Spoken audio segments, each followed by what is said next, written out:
so then they gave me a little bit of Pitocin just to help stimulate the contractions to kind of be every 2 minutes or 3 minutes. And little did I know, and I don't know if all of you ladies know this or knew this, your first time moms, you know, when you're pushing the baby out, it can take up to 1 to 3 hours.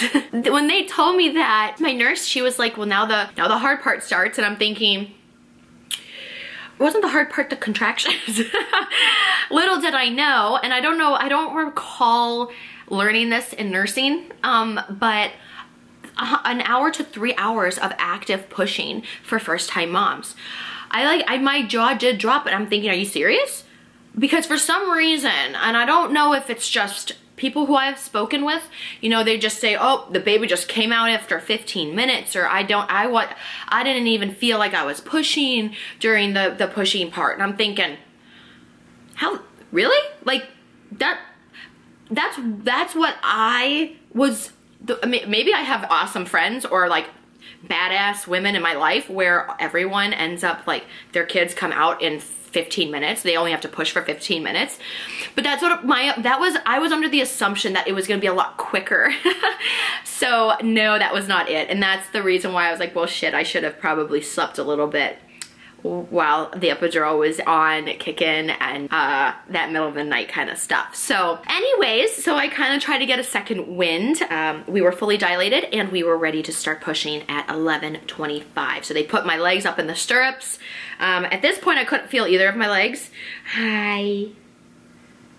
Hey, baby. My baby. He's got a belly full of breast milk right now. Yeah. Oh, the faces. So I started pushing. Scott was right near my side, holding my hand, helping with one leg. He was watching the whole thing. He was fascinated. I felt like I was about to have an aneurysm every single push. And while I was pushing, I was thinking of my good friend Hannah, and tightening up my stomach and making sure that I was pushing as hard as I could. Strong core, guys, really helps. And the other thing, it is like, you're just pushing down so hard. And I have a feeling, I could be wrong on this. This is really more just my speculation. And no, I am not an expert in any of these fields and areas at all. So I could be wrong, but my thought was how hard I was pushing, trying to focus on keeping my core tight without it coning, right? Was very difficult. And so you're just trying to push as hard as you can. You're not focused on form. You're not focused on anything like that.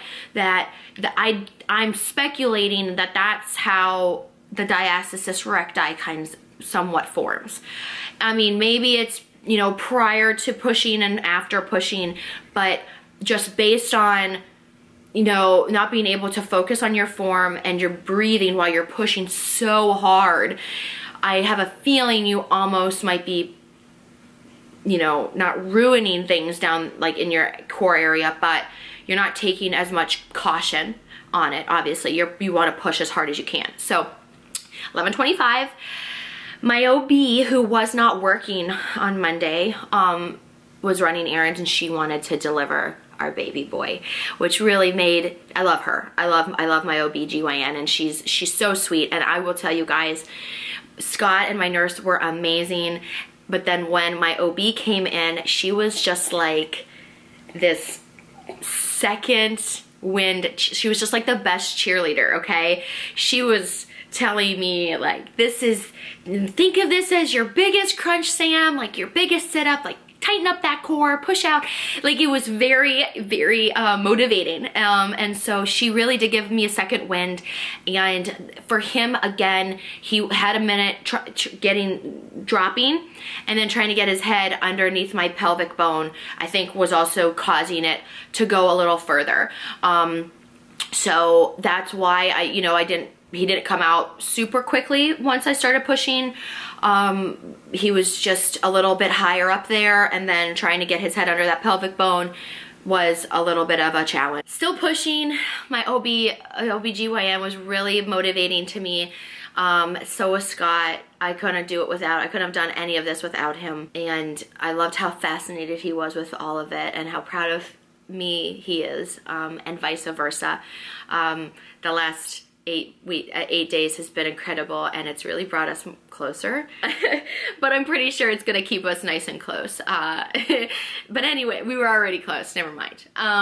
But so anyways, and then he started crowning, and Scott saw his head, and it just kind of kept coming out a little bit and going back in, and coming out a little bit and going back in. And they pulled the mirror down so I could see, and it was amazing. And then there was one push, his head came out, and then my OB took out his shoulders. We had no issues with the cord. We had no shoulder dystocia. We had nothing like that. He came out crying, happy, moving everything. APGAR scores were about an 8, 9. Scott was over there helping. He cut the umbilical cord, and then I watched her pull out my placenta, which was huge. So that was pretty much the experience. I did have a 2nd-degree tear, which I'm still feeling a little bit, but not too bad. At this point, day 8, I'm not really bleeding much anymore. Definitely the first couple of days with the contractions and breastfeeding. When you breastfeed, your stomach is contracting back to where it normally is, and you know, obviously it's pushing some blood out too. So new moms or moms to be, that's in something else too. One little thing I did want to finish off with, so that's my experience, guys. So 18 hours, he was born at 12:44 p.m.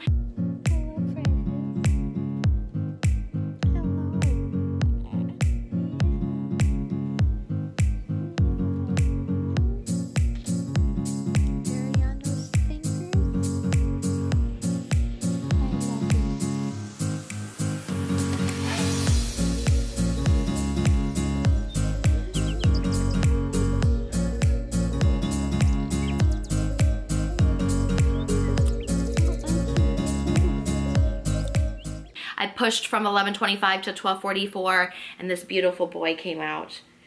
This beautiful little baby Jules. So, but I did want to go over a few things that I didn't do like what's in my hospital bag or anything. And to be honest, because I was a brand new mom, and I didn't know what I was gonna really necessarily need, right? But now that I have been there, and based on, again, my experience, you know, some of you might have more bleeding, some of you might have more complications. So it really does, it never hurts to be overly prepared. Absolutely not. You wanna make sure that it feels like home and very comfortable, especially after if you've given birth. A few things that I loved having, 100% my pillow. I even asked for more pillows, and they brought like 4, but the pillows were one thing that I ended up using to feed him on. I propped up pillows, you know, to football him. So I used those pillows for that, and then I used my pillow for my sleeping. And so definitely that. I brought 2 blankets, actually, including this one here, and this one was to keep me warm and comfortable, but also I loved laying Jules on it as well. So I brought 2 blankets there. Definitely bring snacks. I brought all of my hygiene products because I was able to take a shower the night I was able to take a shower the night he was born. The epidural had worn off, and I was good to go. I got up pretty quickly. It wore off really well for me. Socks and slippers. I brought a pair of slip-on slippers that had a nice rubber on the bottom. I think they were like Jessica Simpson, and I got them from TJ Maxx.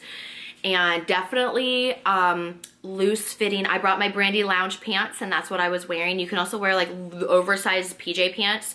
And then I brought a robe and a loose top.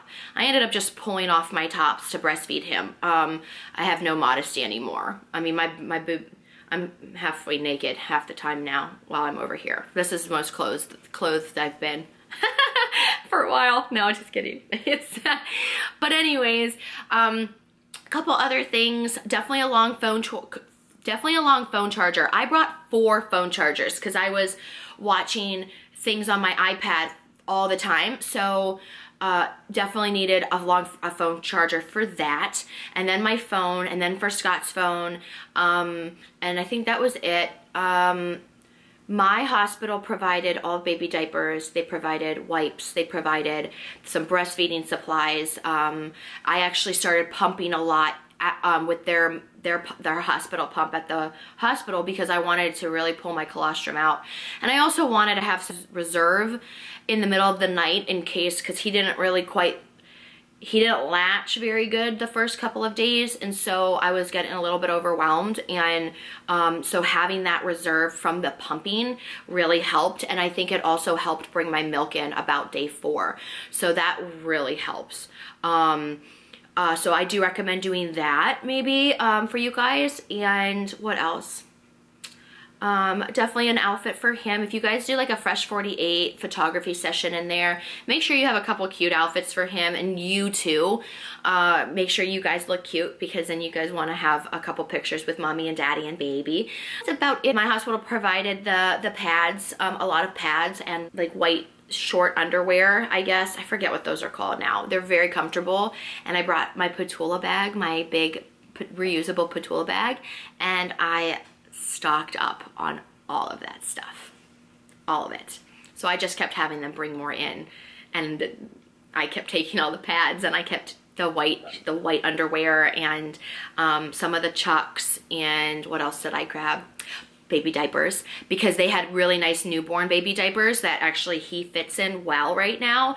The Pampers #1 is a little bit big still, and so I brought a bunch of those home, and I'm still using them day 8, right? All right, ladies, so I know I talked your ear off in this one. It was strictly to tell you guys about how my labor, my delivery went, and in a nutshell, it went great. Definitely would potentially do it again. I would definitely do it again. The contractions I won't miss. And I'm so happy he's out. I am very happy that I feel more agile, and right now I am, what is it, 8 days postpartum, and I'm already down 23 pounds. I hold on to a lot of water, so I know that was definitely it. So I'm down to 166 as of this morning. So it's really exciting. You know, and I still I can't work out for 6 weeks. I'll probably start walking maybe next week, just to kind of, I miss being active. That's, you know, I can be a bump on the log, and there's good reasons. I don't really have a lot of time to go to the gym right now, with all of the feedings and lack of sleep and laundry and everything like that, and Patula stuff. But yeah, so that's my story for you guys. I hope you enjoyed it. Like I said, I know I talked your ear off, but I do appreciate you guys being here and listening, and hopefully you guys all have a great experience with your delivery, or your next delivery or anything like that. I'll send good vibes over to you guys. So maybe we'll see you in a future video, but I appreciate you guys being here, and have a wonderful Christmas.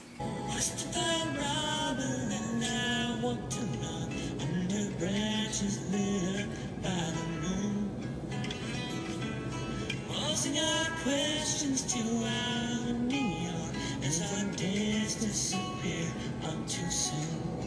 But I've wandered much further today than I should, and I can't seem to find my way back to the wood. So help me if you can. I've gotta get back to the house at the corner I want. You'd be surprised, there's so much to be done. Count all the bees in the hive, chase all the clouds from the sky, back to the days of Christopher Robin Hood. It's your part.